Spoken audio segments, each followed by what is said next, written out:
आप सबों को जय यीशु। आत्मदर्शन टीवी की ओर से इस बाइबल स्टडी प्रोग्राम में मैं आप सबों का हार्दिक स्वागत करता हूं। एपिसोड 62 तस्सलुनीकियों के नाम संत पौलुस का पहला पत्र। इसमें मात्र 5 अध्याय है और इस पत्र के अध्ययन के समय मैं 7 मुख्य बिंदुओं पर प्रकाश डालना चाहता हूं। सबसे पहले तस्सलुनीकियों के नाम पत्र की प्रस्तावना, दूसरा पत्र का लेखक, तीसरा पत्र का रचना काल, चौथा पत्र में क्रिस्त, पांचवां पत्र के मुख्य शब्द, आयतें और अध्याय, छठवां पत्र का सर्वेक्षण और सातवां पत्र की मुख्य शिक्षा। तो आइए अब हम पहले बिंदु पर आते हैं। प्रस्तावना। तस्सलुनीकिया मकेदुनिया की राजधानी थी, जहां पौलुस, सिलास अर्थात सिलवानुस और तिमुथी ने उनकी दूसरी यात्रा के दौरान कलीसिया की स्थापना की थी। लेकिन वहां यहूदी पौलुस द्वारा गैर यहूदियों के बीच में सुसमाचार प्रचार कार्य की सफलता से जलते थे और वे पौलुस का विरोध करने लगे थे। पौलुस को तस्सलुनीकिया छोड़ने के लिए बाध्य किया गया और वे बेरेया चले गए। बाद में पौलुस को अपने सहयोगी तिमुथी से तस्सलुनीकिया की कलीसिया की परिस्थिति के बारे में खबर मिली कि वे विश्वास में वृद्धि कर रहे थे। यह अच्छी खबर सुनकर पौलुस को सांत्वना मिली और वह तस्सलुनीकिया के विश्वासियों को प्रोत्साहित करने के लिए पत्र लिखते हैं। उनके विश्वास और प्रेम के लिए ईश्वर को धन्यवाद देते हैं। तब वे ईसा के पुनरागमन के संबंध में लोगों के प्रश्नों का जवाब देते हुए कहते हैं कि वे ईसा के पुनरागमन की प्रतीक्षा करते हुए चुपचाप अपना कार्य करते रहे। दूसरा बिंदु, पत्र का लेखक। पत्र से हमें संकेत मिलता है कि इसका लेखक पौलुस ही है। आप देखें अध्याय 1 वाक्य संज्ञा 1, अध्याय 2 18, अध्याय 3 5, अध्याय 5 वाक्य 27। बाइबल के कई आधुनिक विद्वान भी इस पत्र को पौलुस का एक असली पत्र मानते हैं। यह उसका सबसे पहला पत्र है। तीसरा मुख्य बिंदु, पत्र का रचना काल। तस्सलुनीकिया छोड़ने के बाद पौलुस तस्सलुनीकियों को नहीं भूलता, वह उनकी याद करता रहता है। तिमुथी और सिलास तस्सलुनीकिया से लौटकर पौलुस को तस्सलुनीकियों की खबर देते हैं। उनके लौटने के करीब 8 या 9 महीनों के बाद करीब 51 ईस्वी में पौलुस यह पत्र कुरिन्थ से लिखता है।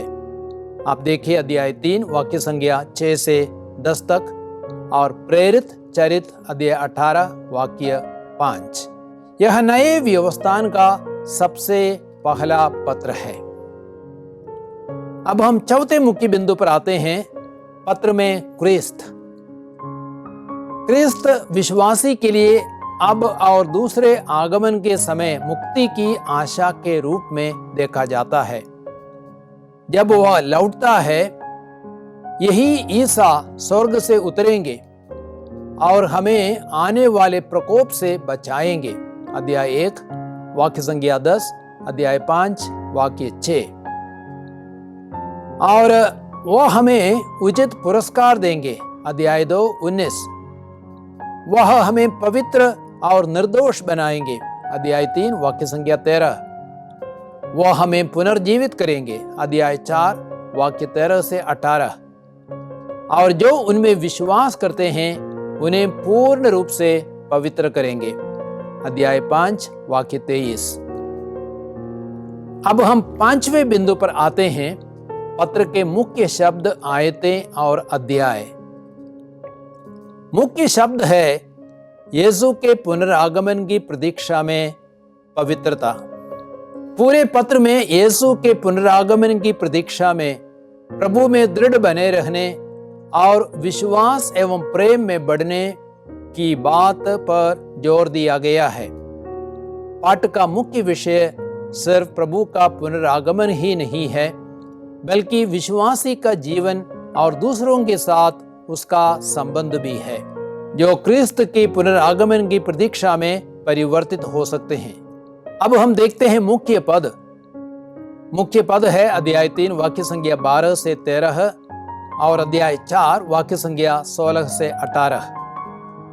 अध्याय 3 वाक्य 12 और 13 में कहा गया है, प्रभु ऐसा करें कि जिस तरह हम आप लोगों को प्यार करते हैं, उसी तरह आपका प्रेम एक दूसरे के प्रति और सबों के प्रति बढ़ता और उमड़ता रहे। इस प्रकार वह उस दिन तक अपने हृदयों को हमारे पिता ईश्वर के सामने पवित्र और निर्दोष बनाए रखें, जब हमारे प्रभु ईसा अपने सब संतों के साथ आएंगे। और अध्याय 4 16 से 18 तक में लिखा गया है, क्योंकि जब आदेश दिया जाएगा और महादूत की वाणी तथा ईश्वर की तुरही सुनाई पड़ेगी, तो प्रभु स्वयं स्वर्ग से उतरेंगे। जो मसीह में विश्वास करते हुए मरे, वे पहले जी उठेंगे। इसके बाद हम जो उस समय तक जीवित रहेंगे, उनके साथ बादलों में आरोहित कर लिए जाएंगे और आकाश में प्रभु से मिलेंगे। इस प्रकार हम सदा प्रभु के साथ रहेंगे। आप इन बातों की चर्चा करते हुए एक दूसरे को सांत्वना दिया करें। अब हम देखते हैं पत्र का मुख्य अध्याय। मुख्य अध्याय है अध्याय 4। थिस्सलुनीकियों के पहले पत्र के इस अध्याय में क्रिस्त के पुनरागमन से संबंधित मुख्य पदों को हम पाते हैं। जब प्रभु स्वयं स्वर्ग से उतरेंगे, तो मसीह में विश्वास करते हुए मरे, वे पहले जी उठेंगे। इसके बाद जो उस समय तक जीवित रहेंगे, उनके साथ बादलों में आरोहित कर लिए जाएंगे और आकाश में प्रभु से मिलेंगे। अध्याय 4 वाक्य संख्या 16 से 18। अब हम 6वें मुख्य बिंदु पर आते हैं, अर्थात पत्र का सर्वेक्षण, survey of the letter of Paul to Thessalonians. पौलुस थिस्सलुनीकिया के विश्वासियों को प्रोत्साहित करने के लिए पत्र लिखते हैं। उनके विश्वास और प्रेम के लिए उनकी सराहना करते हैं और ईश्वर को धन्यवाद देते हैं। ईसा का पुनरागमन पत्र का एक मुख्य विषय है और बार बार और विशेषकर परिच्छेद अध्याय 4 वाक्य संख्या 13 से अध्याय 5 11 तक में उसकी चर्चा की गई है। अतः पौलुस आग्रह करते हैं कि लोग विश्वास एवं प्रेम का कवच और मुक्ति की आशा का टोप पहनकर सतर्क बने रहें, मसीह से संयुक्त होकर जीवन बिताए और एक दूसरे को प्रोत्साहन और सहायता दे। अध्याय 5 वाक्य संख्या 8 से 11 तक। पत्र के 2 मुख्य भाग हैं। पहला भाग है थिस्सलुनीकियों के बारे में पौलुस के व्यक्तिगत विचार, अध्याय 1 से 3 तक। पौलुस ईश्वर को धन्यवाद देते हैं क्योंकि थिस्सलुनीकियों ने विधर्मी जीवन को त्याग कर क्रिस्तीय विश्वास एवं आशा को स्वीकार किया है। उनके सक्रिय विश्वास, प्रेम से प्रेरित परिश्रम तथा प्रभु ईसा मसीह पर उनका अटल भरोसा, यह सब उनके जीवन का भाग बन गया है। अध्याय 1 वाक्य 3। तब पौलुस अपने शत्रुओं को उत्तर देने के लिए, जो पौलुस के चरित्र और संदेश पर उंगली उठाते थे, थिस्सलुनीकियों के बीच अपने प्रेरिताई कार्य की समीक्षा करते हैं और अपने आचरण एवं उद्देश्य की सफाई देते हैं। अध्याय 2 वाक्य संख्या 1 से 16 तक। वह तिमोथी को थिस्सलुनीकियों की सेवा करने के लिए उनके बीच भेजते हैं। जब तिमोथी से अच्छी खबर मिलती है, कि लोग विश्वास और प्रेम में दृढ़ बने हुए हैं तो पौलुस को बड़ी सांत्वना मिलती है। अध्याय 2 वाक्य संख्या 17 से अध्याय 3 वाक्य 10 तक। दूसरा भाग है थिस्सलुनीकियों के लिए पौलुस के अनुदेश या शिक्षण, अध्याय 4 और 5। पौलुस उन्हें याद दिलाते हैं कि उसने उन्हें क्या शिक्षा दी थी और उन्हें ईश्वर को प्रसन्न करने के लिए किस प्रकार चलना चाहिए। वह उनसे आग्रह करते हैं कि वे ईश्वर की इच्छा अनुसार पवित्र बने और व्यभिचार से दूर रहे, धर्म के अनुसार मात्र एक पत्नी ग्रहण करें, वासना के वशीभूत ना हो, अपने भाई के प्रति अन्याय नहीं करे, क्योंकि प्रभु इन सब बातों का कठोर दंड देता है। भ्रातृ प्रेम का निर्वाह करते रहे, अपने हाथों से काम करे। अध्याय 4 वाक्य 1 से 12 तक। पौलुस उन्हें आश्वासन देते हैं कि जो ईसा में विश्वास करते हुए मरे, वे ईसा के पुनरागमन के समय उनके साथ पुनर्जीवित कर दिए जाएंगे। अध्याय 4 वाक्य संख्या 13 से 18 तक। प्रभु के दूसरे आगमन के बारे में पौलुस कहते हैं कि प्रभु का दिन रात के चोर की तरह आएगा, इसलिए उन्हें विश्वास एवं प्रेम का कवच और मुक्ति की आशा का टोप पहनकर सतर्क रहना है। अध्याय 5 वाक्य 1 से 22 तक। अब हम 7वें और अंतिम मुख्य बिंदु पर आते हैं। थिस्सलुनीकियों के नाम पहले पत्र की मुख्य शिक्षा। पहली मुख्य शिक्षा है हमें ईश्वर के योग्य जीवन जीना है। पौलुस हमसे अनुरोध करते हैं कि हम उस ईश्वर के योग्य जीवन बिताएं जो हमको अपने राज्य की महिमा के लिए बुलाता है। अध्याय 2 वाक्य 12।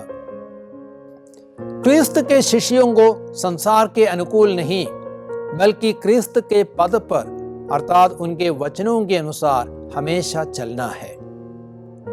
हमें हर दिन हर बात में ईश्वर की इच्छा खोजनी है, आज्ञा पालन का जीवन जीना है, ताकि हम ईश्वर के योग्य बने और ईश्वर को प्राप्त कर सकें।